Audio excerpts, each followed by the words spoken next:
कल्पना कीजिए एक ऐसा पुराण जो श्मशानों में गूंजती तंत्र मंत्र की ध्वनियों से भरा है, जहां रक्त, ऊर्जा और चेतना की परिभाषाएं आधुनिक विज्ञान से टकराती हैं। यह है कालिका पुराण, एक ऐसा ग्रंथ जिसे पढ़ना तो दूर, समझने का साहस आज भी बहुत कम लोगों में है, क्योंकि यह केवल देवी की आराधना की बात नहीं करता। यह ब्रह्मांडीय चेतना की उस रहस्यपूर्ण धारा को खोलता है जिसे आधुनिक विज्ञान आज भी डिकोड करने में लगा है। जब हम कालिका पुराण को देखते हैं तो हमें केवल देवी काली की उपासना नहीं मिलती, बल्कि उसमें छिपी होती हैं वो गूढ़ तांत्रिक विधियां जो ऊर्जा, रक्त और चेतना के स्तर पर कार्य करती हैं। अब प्रश्न उठता है कि क्या यह सब केवल पौराणिक कल्पना है या इसके पीछे कोई वैज्ञानिक आधार भी है।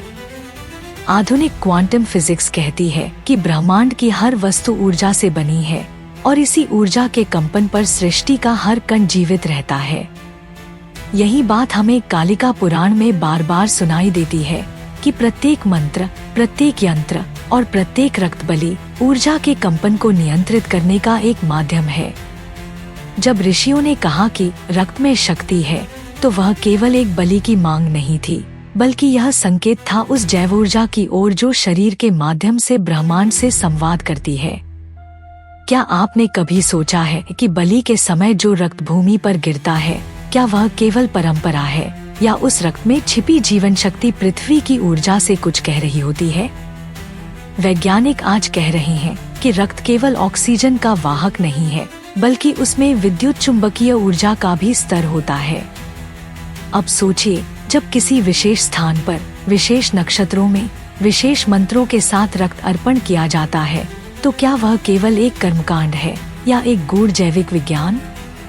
कालिका पुराण की मान्यता है कि जब बलि दी जाती है तो वह ऊर्जा तांत्रिक के द्वारा नियंत्रित होती है और यही ऊर्जा देवी की चेतना से जुड़ती है।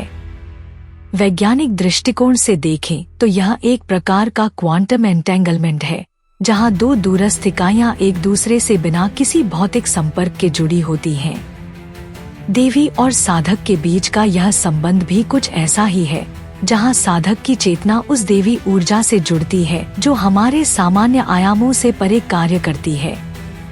आज क्वांटम फिजिक्स यह स्वीकार कर चुकी है कि चेतना का अस्तित्व केवल मस्तिष्क में नहीं, बल्कि ब्रह्मांडीय स्तर पर है।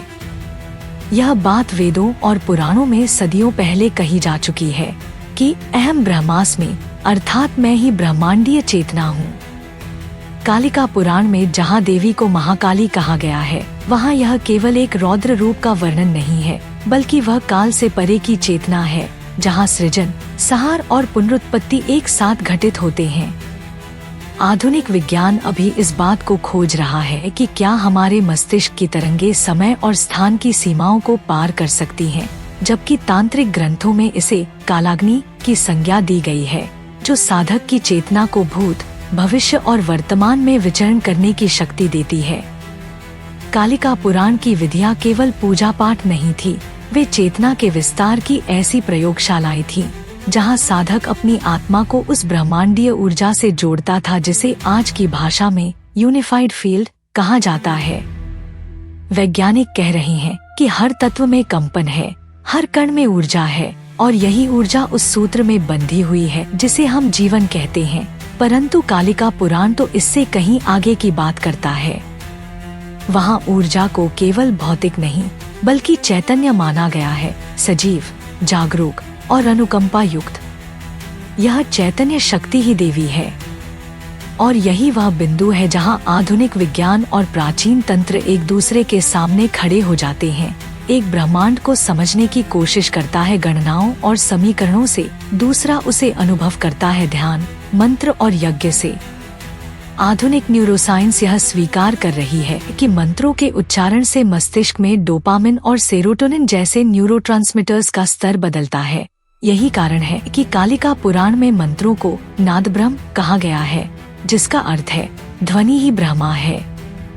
जब तांत्रिक एक विशेष मंत्र का जाप करता है, तो वह अपने अंदर के न्यूरोलॉजिकल रास्तों को बदल रहा होता है, जिससे उसकी चेतना एक उच्च आयाम में प्रवेश करती है। इसी प्रकार यंत्रों के बारे में कहा गया है कि वे केवल चित्र नहीं, बल्कि ऊर्जा के जाल हैं, फ्रैक्टल ज्योमेट्री के सिद्धांत पर आधारित संरचनाएं जो ब्रह्मांड की तरंगों के साथ सामंजस्य स्थापित करती हैं। आधुनिक साइंटिस्ट्स अब यह समझने लगे हैं कि ब्रह्मांड की ऊर्जा को नियंत्रित करने के लिए केवल मशीनों की आवश्यकता नहीं, बल्कि चेतन मन और ध्यान की अवस्था से भी उसे बदला जा सकता है। इसी परिप्रेक्ष्य में वे प्राचीन तांत्रिक ग्रंथों की ओर लौट रहे हैं, जहां देवी की पूजा केवल एक परंपरा नहीं, बल्कि ब्रह्मांडीय ऊर्जा को साधने की विधि थी। क्या यह संयोग है कि कालिका पुराण में जिस तरह से रक्त, ऊर्जा और मंत्रों का संयोजन किया गया है, वही बातें आज की साइकोन्यूरोइम्यूनोलॉजी और क्वांटम मेडिसिन में उभर रही हैं? और जब हम इस ज्ञान को और गहराई से देखते हैं, तो सामने आता है तंत्र का वह रहस्य जो कालिका पुराण के पन्नों में छिपा है। कुंडलिनी शक्ति, एक ऐसी ऊर्जा जो प्रत्येक मानव के अंदर सुप्त अवस्था में होती है, जिसे जागृत करने पर साधक स्वयं देवी के स्वरूप को धारण कर लेता है। और आधुनिक विज्ञान इस कुंडलिनी को स्पाइन के बेस पर स्थित ऊर्जा का केंद्र कहता है, जिसे साइकोन्यूरोलॉजिकल रिसर्चर्स अब एक बायोइलेक्ट्रिक पावर स्टेशन के रूप में देख रहे हैं, जहां से ऊर्जा पूरे शरीर में प्रवाहित होती है। और यही वह स्थान है जहां तांत्रिक साधना की शुरुआत होती है, मूलाधार से लेकर सहस्रार तक की यात्रा। और यह कोई काल्पनिक सफर नहीं है, बल्कि यह नर्वस सिस्टम के माध्यम से चक्रों के रूप में फैलती ऊर्जा का वैज्ञानिक विवरण है। कालिका पुराण कहता है कि जब यह शक्ति जागृत होती है, तो साधक केवल देह नहीं रहता, वह ब्रह्मांड का एक जीवित द्वार बन जाता है, और तभी वह देवी से सीधा संवाद कर सकता है। और इसी अवस्था को आधुनिक न्यूरोसाइंस हाइपर कॉन्शियस स्टेट कहती है, जिसमें मानव मस्तिष्क अल्फा और गामा वेव्स के संतुलन से एक ट्रांस स्टेट में प्रवेश करता है, जहां वह सीमित मानसिकता से बाहर निकलकर ब्रह्मांडीय चेतना के साथ तादात्म्य करता है। अब जरा सोचिए, क्या यही वह अवस्था नहीं जिसे तांत्रिक सिद्धि कहते हैं? और यह सिद्धियां केवल शक्ति प्रदर्शन के लिए नहीं थी, बल्कि आत्मा और ब्रह्मा के मध्य की उस झील को पार करने की नौका थी, जहां साधक केवल स्वयं का नहीं, बल्कि समस्त सृष्टि के कंपन का अनुभव करता है। और यही वह रहस्य है जिसे कालिका पुराण में रक्तबली, यंत्र मंत्र मुद्रा और रात्रि की साधनाओं में वर्णित किया गया है। लेकिन आधुनिक विज्ञान अब इस बात पर ध्यान देने लगा है कि रक्त केवल जैविक तरल नहीं है, यह एक विद्युत चुंबकीय क्षेत्र को सक्रिय करने वाला माध्यम हो सकता है, विशेष रूप से जब उसे विशेष स्थान, विशेष समय और विशेष इरादे से अर्पित किया जाए, जिसे आज के वैज्ञानिक intention based bio energetic transfer कहने लगे हैं। सोचिए, सदियों पहले लिखे गए इस ग्रंथ में यह रहस्य कैसे सम्मिलित थे, क्योंकि यह कोई मात्र धार्मिक पुस्तक नहीं थी, यह एक चेतन विज्ञान कॉन्शियसनेस साइंस की ग्रंथ थी, जहां हर क्रिया, हर रिवाज, हर बलिदान एक ऊर्जा प्रक्रिया का हिस्सा था। और इसका मूल उद्देश्य था उस देवी चेतना को इस धरातल पर आमंत्रित करना, जो मनुष्य की सीमाओं को पार कर सकती थी। इसी कारण तांत्रिकों ने वामाचार का रास्ता चुना, जहां सामाजिक मर्यादाओं से परे वे चेतना की सीमाओं को लांघने का प्रयास करते थे। और आधुनिक वैज्ञानिक अब उसी चेतना की सीमाओं को ब्रेक करने के लिए DMT, साइकेडेलिक मेडिसिन और न्यूरोस्टेट ट्रिगरिंग तकनीकें खोज रहे हैं। जब तांत्रिक श्मशान में बैठकर मानव खोपड़ी में मदिरा अर्पित करता है और मंत्रों का जाप करता है, तो वह केवल भयावहता नहीं रच रहा होता, वह रिवर्सल ऑफ परसेप्शन की प्रक्रिया से गुजरता है, जहां भय, मृत्यु और मोह तीनों को एक साथ पार कर चेतना को मुक्त करता है। और यह प्रक्रिया हूबहू वही है जिसे आज क्लिनिकल साइकोलॉजी में शैडो इंटीग्रेशन थेरेपी कहा जाता है, जिसमें मनुष्य अपने अंदर के छिपे डर, क्रोध और वासनाओं को स्वीकार कर उनसे पार होता है। और इसी अवस्था को तांत्रिक कहते हैं, रक्त से परे की चेतना, यानी एक ऐसा स्तर जहां देवी केवल मूर्ति नहीं, बल्कि सजीव अनुभव बन जाती है। और विज्ञान भी अब स्वीकार करता है कि मानवीय ध्यान की अवस्था में इलेक्ट्रोमैग्नेटिक फील्ड्स न केवल शरीर के भीतर बल्कि शरीर से बाहर भी प्रसारित होती हैं, जिसे हार्टमैथ इंस्टीट्यूट जैसे संगठन हार्ट ब्रेन कोहेरेंस के रूप में डॉक्यूमेंट कर चुके हैं। अब सोचिए, जब देवी की आराधना यंत्र मंत्र और रक्तबली के साथ की जाती है, तो क्या वह साधक की ऊर्जा को इस कोहेरेंस के उच्चतम स्तर तक नहीं ले जाती? और कालिका पुराण यही कहता है कि साधक स्वयं जब देवी से एक हो जाता है तब वह केवल पूजा नहीं करता, वह स्वयं एक चलती फिरती देवता बन जाता है। और यही वह अवस्था है जिसे आज क्वांटम कॉन्शियसनेस के वैज्ञानिक ऑब्जर्वर बेस्ड रियलिटी कंस्ट्रक्शन कहते हैं। यानी हम अपनी चेतना से ही अपने चारों ओर की वास्तविकता को बदल सकते हैं। और जब साधक किसी विशेष यंत्र पर ध्यान केंद्रित करता है तब वह उस यंत्र की फ्रैक्टल ज्योमेट्री के माध्यम से ब्रह्मांड की मूल लय से जुड़ता है। यह कोई कल्पना नहीं है। फ्रैक्टल्स और सेक्रेड ज्योमेट्री पर आज विज्ञान का विशेष ध्यान है, क्योंकि इन संरचनाओं में ऊर्जा को संतुलित करने की अद्भुत शक्ति है।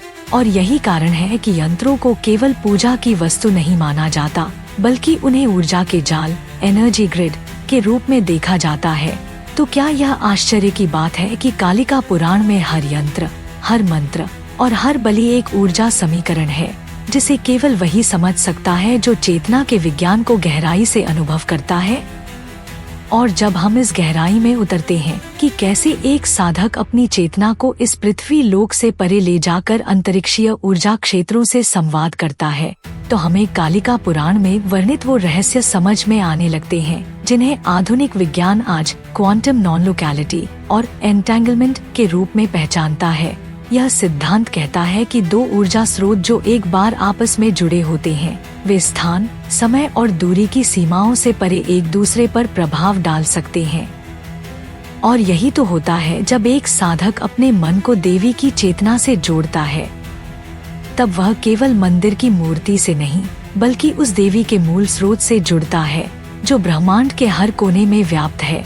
और यही वह रहस्य है जो मंत्रों में छिपा है, क्योंकि हर बीज मंत्र एक ध्वनि आधारित ऊर्जा को खोलने की कुंजी होता है। और आज के वैज्ञानिक इस सोनिक एक्टिवेशन को उपयोग कर रहे हैं ब्रेनवेव सिंक्रोनाइजेशन के लिए, ताकि मानसिक विकारों, तनाव और थकावट को दूर किया जा सके।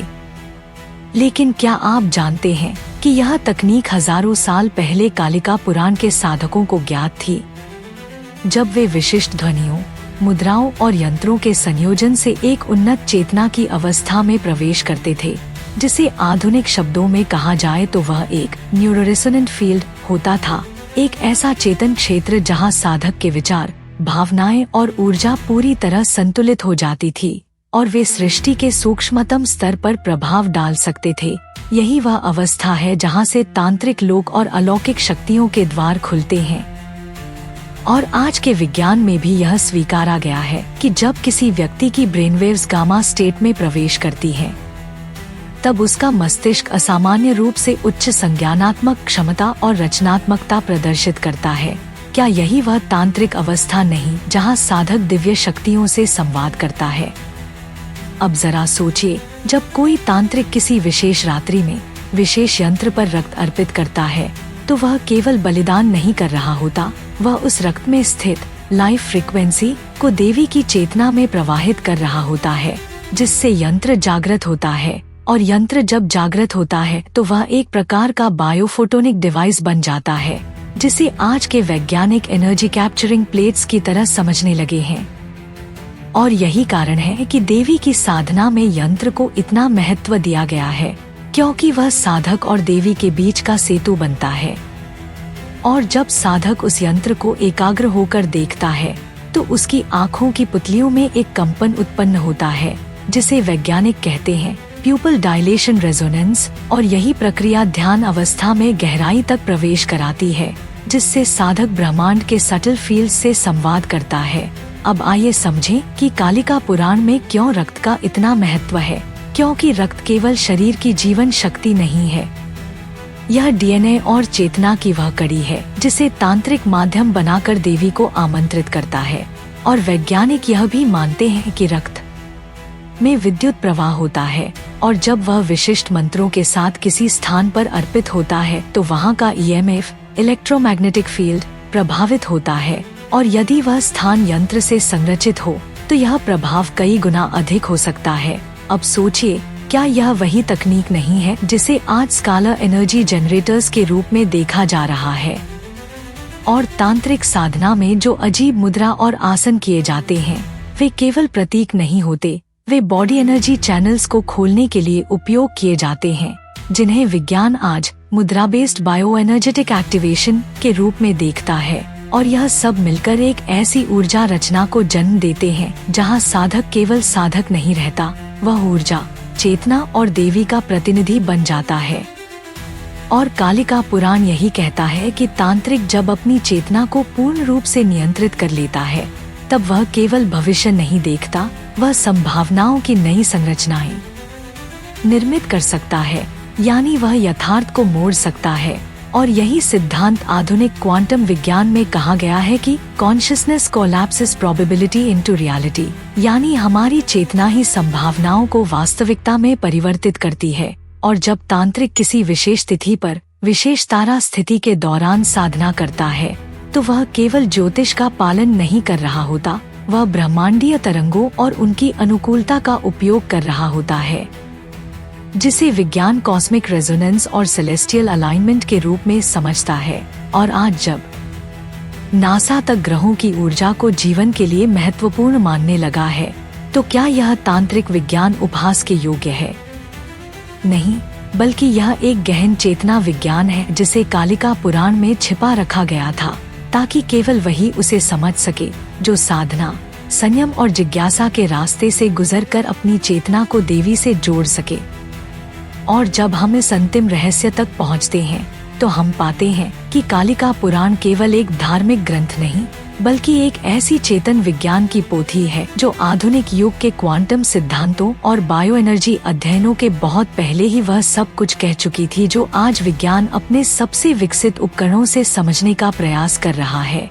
क्योंकि जब एक साधक रात्रि के अंधकार में अकेले बैठकर एक विशेष यंत्र पर रक्त अर्पण करता है, मंत्रों का उच्चारण करता है, मुद्राओं के साथ कंपन करता है और देवी का आह्वान करता है, तो वह केवल अंधविश्वास या अनुष्ठान नहीं कर रहा होता, बल्कि वह अपने चेतन स्तर को उस ब्रह्मांडीय कंपन के साथ मिला रहा होता है, जिसे आधुनिक विज्ञान अब यूनिफाइड फील्ड कहता है। एक ऐसा क्षेत्र जहां सब कुछ जुड़ा हुआ है, विचार, भावना, चेतना और पदार्थ। और यह वही क्षेत्र है जिसे कालिका पुराण मूल प्रकृति या आदिशक्ति कहता है। अब विज्ञान इस क्षेत्र को समझने के लिए अरबों डॉलर खर्च कर रहा है, CERN जैसे संस्थानों में गॉड पार्टिकल की खोज कर रहा है। लेकिन वह शक्ति जिसे वे ढूंढ रहे हैं, वह तो एक साधक की साधना से प्राप्त होती है।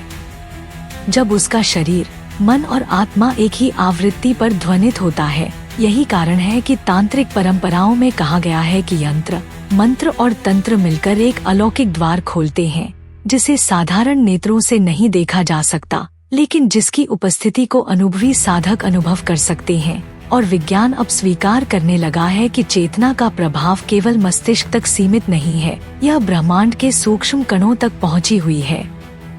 और कालिका पुराण की यही अद्भुत शक्ति है कि वह रक्त, अस्थि, मंत्र और यंत्र के माध्यम से चेतना को एक नए स्तर पर ले जाती है, जहां साधक केवल अपने भीतर की ऊर्जा को नहीं, बल्कि समस्त सृष्टि की ऊर्जा को प्रभावित कर सकता है। यही कारण है कि जब तांत्रिक रात्रि की विशिष्ट घड़ियों में श्मशान में बैठकर साधना करता है, तो वह मृत्यु की सीमा को पार करने का प्रयास कर रहा होता है। वह चेतना के उस तल तक पहुंचने का प्रयत्न करता है जहां आत्मा, देह और काल ऑल डिसोल्व। और यही तंत्र का परम रहस्य है, जिसे आज न्यूरोसाइंस और क्वांटम बायोलॉजी नए नए नामों से समझाने का प्रयास कर रही हैं, परंतु जिसे हमारे ऋषियों ने हजारों वर्ष पूर्व अनुभूत कर लिया था और कालिका पुराण को उस चेतना विज्ञान की जीवित कथा बना दिया था। अब समय आ गया है कि हम इस पुराण को केवल अंधविश्वास के चश्मे से नहीं देखें, बल्कि इसे एक चेतन संहिता, एक कॉन्शियस टेक्नोलॉजी के रूप में पढ़ें। क्योंकि जब आधुनिक वैज्ञानिक कहते हैं कि पदार्थ केवल एक संभावना है और चेतना उसे यथार्थ में बदलती है, तो यह वही रहस्य है जो कालिका पुराण की हर साधना, हर रक्तार्पण, हर यंत्र में निहित है। और इसीलिए यह ग्रंथ एक रहस्यमयी चेतना विज्ञान है, जिसे समझना केवल पुस्तकों से नहीं, बल्कि साधना, अनुभव और अंतर्यात्रा से ही संभव है। और जब हम इस दिशा में आगे बढ़ते हैं, तो हम विज्ञान और अध्यात्म की उस सीमा पर पहुंचते हैं जहां दोनों एक ही सत्य को अलग अलग भाषा में व्यक्त कर रहे होते हैं। और यही वह मिलन बिंदु है जहां भविष्य की सभ्यता का जन्म होगा। जहाँ विज्ञान तंत्र बनेगा और तंत्र विज्ञान बनेगा, जहाँ देवी केवल पूजनीय शक्ति नहीं बल्कि चेतना के वैज्ञानिक केंद्र के रूप में प्रतिष्ठित होगी, और जहाँ कालिका पुराण मानव जाति के लिए चेतना का वह नक्शा बन जाएगा जो उसे मृत्यु, पीड़ा और भ्रम से निकालकर आत्मज्ञान, ऊर्जा और परम मुक्ति की ओर ले जाएगा। और यह तभी संभव होगा जब हम इस ग्रंथ को केवल डर या आस्था से नहीं बल्कि समझ और विज्ञान के साथ पढ़े। तब जाकर हम समझ पाएंगे कि रक्त क्यों चढ़ाया जाता था, मंत्र क्यों उच्चारित किए जाते थे, यंत्र क्यों रचे जाते थे और साधना क्यों रात्रि में होती थी, क्योंकि यह सब मिलकर उस चेतना के द्वार खोलते हैं जो हमारे भीतर सदा से विद्यमान है और जिसे छूते ही मनुष्य दिव्य बन जाता है, स्वयं महाकाली का रूप, स्वयं ऊर्जा का अवतार।